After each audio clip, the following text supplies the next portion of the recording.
if you have a Telegram account and you're missing contacts, as you can see, if I tap on this pencil icon, I don't have any contacts from my contact list on Telegram yet. I know quite a number of my friends who are on Telegram. So to get that list of your friends who are on Telegram, what you need to do is to sync your contact list. So my name is Isaac and this is a minute with AI. So to get started, just tap on the menu and the menu is here. If you tap on it, this will open your profile. From here, go and look for settings and tap on it. Then from settings, scroll down and look for the option called privacy and security.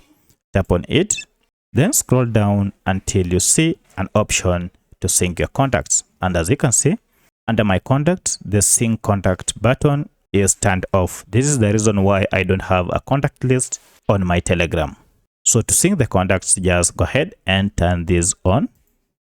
So if I go back, and now I should be able to find all the contacts that I have on my smartphone under Telegram. So that's how you sync your contacts on Telegram. So if this video is helpful to you, kindly hit the like button and subscribe to this channel to support me. Thank you for watching and let's meet in the next video.